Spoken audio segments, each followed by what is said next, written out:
You say you let them go, you say you surrender the journey, but deep down the ache has not eased and part of you might still be waiting, watching, wondering. We're going to look at the difference between surrender and emotional avoidance so you can finally set yourself free. So let's have a look at what letting go actually means on the twin flame journey.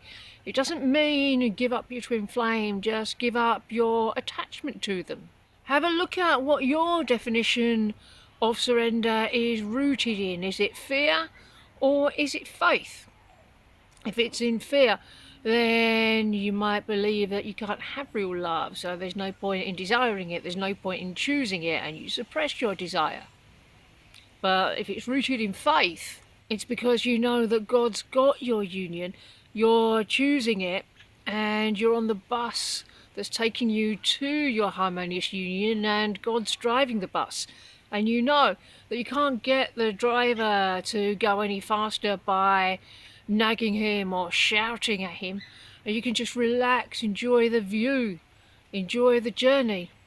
Know that that mountain range you're seeing up ahead is your harmonious union, and it may look very far away, but that's the nature of mountain ranges. Very often they don't seem to be coming any closer until you're right on top of them.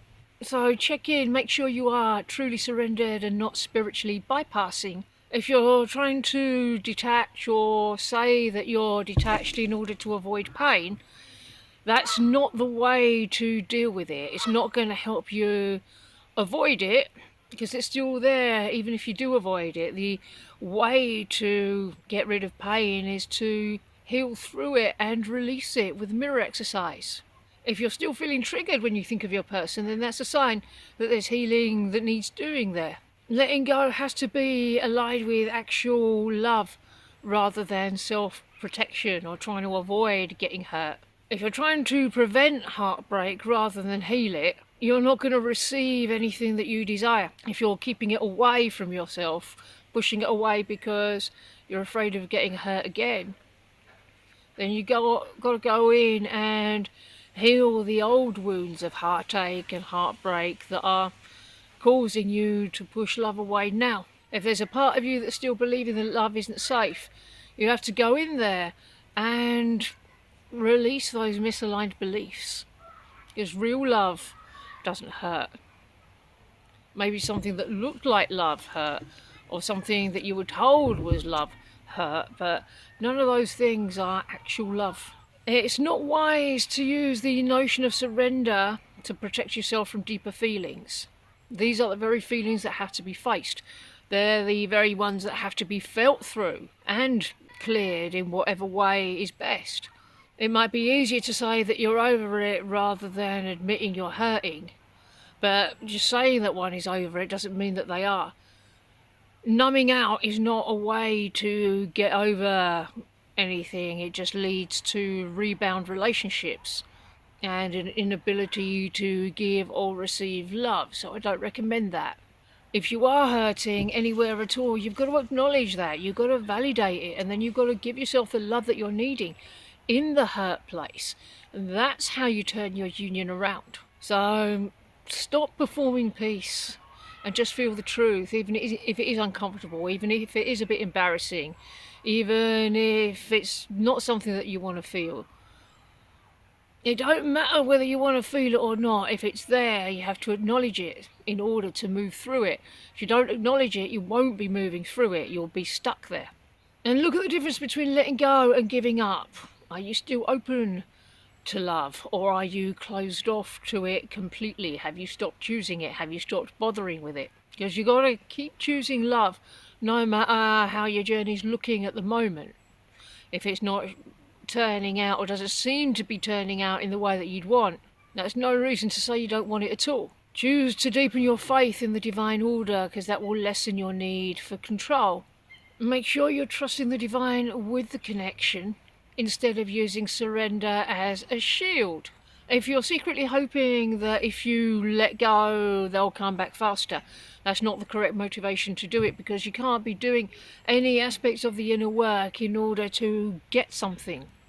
You're doing it because you deserve to feel good now. And it's from that good feeling place that your good can manifest. But if you're doing it to get something, then you're in an energy of lack, and you're going to push away the very thing that you're trying to attract. What does it feel like to release the outcome entirely? Because nobody has any control over the outcome or what it looks like. Nobody does, ever. And people expend an inordinate amount of energy trying to engineer an outcome, trying to create the outcome that they want. And that never works. It's never going to make you happy. It just weighs you down massively, so you can let all that one go. Have a look at the role that ego plays in the notion of surrender. If you're letting go to seem spiritual or strong, then there's an element of performance in there. And performance is not going to bring you your union. If you're attaching an identity to appearing healed, then we're going into the realm of performance again. And performance, don't even bother, because you can't put a performance onto God. He knows who you are. Likewise, your twin flame, you can't, or you don't want to be performing for them, because they'll see right through it as well. Just be you. That's the perfect person for them.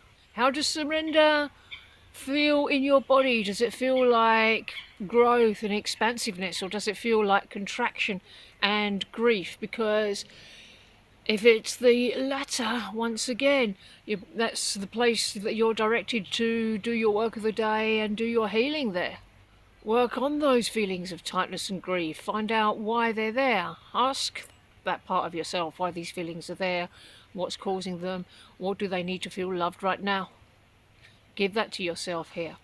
And whilst when you ask parts of yourself for these kind of answers, they will come, you won't be able to see the full picture at this stage of your journey. So is it okay for you to be able to sit with uncertainty and be all right with not knowing what the outcome's going to be?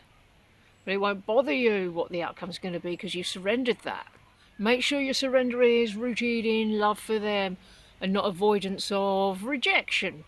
If you're trying to beat them to the emotional punch, that's not going to work either, because basically you're in conflict with yourself. Your twin flame is you. So please allow yourself to stay open. What does it really mean to let go while still loving them? It's perfectly safe to honour the connection without clinging to it or clinging to them. If you are clinging to them energetically, and if they were here you'd be clinging to them physically, that's why they're not here. You don't have to cling to this connection. It's not going anywhere. It can never go anywhere. You can honour the fact that it is what it is, and it's staying. And this will enable you to hold space and move forward at the same time. I say move forward because there's no real moving on, not even in the purest surrender. So you don't have to worry about that. When you can fully surrender them, you'll know, because you'll feel peaceful. But they'll still be there. They'll still be in your heart. They won't be going anywhere. So it's safe to do so. You're not letting go of the person, you're letting go of the illusion. Is there a story that you're telling yourself that you're ready to put to bed because it isn't serving you? All these ego excuses as to why you can't have it, why it couldn't happen, you can let all of those go. And that will help you to release control whilst keeping your heart open. So what does real surrender invite into your life next? Are you willing to receive the peace that comes with trust? If you're lacking trust, it's time to just spread a little bit of extra trust in this place. You'll find when you stop gripping the outcome, a huge space will open up in your heart, and that is the space that your union needs to rush into. Your physical union, that is, as well. This video has given you some insight, but it's coaching that really helps to integrate it. Spiritual performance and surrender can look the same on the outside, but if you're working with a coach, they can help you go much, much deeper into seeing the energetic difference within. If you've been doing all the work but still looping, it's time to receive deeper it's time to receive deeper guidance from someone that can help you embody the shift and not just understand it. The link is in the description below to book your intro session and receive support that actually changes your energy. Pretending to let go doesn't bring peace, it just prolongs pain. Real surrender doesn't mean you stop loving them, it means you stop controlling the outcome. Keep going, you're closer than you think. And if this resonated, check out this video. You'll feel seen in every step.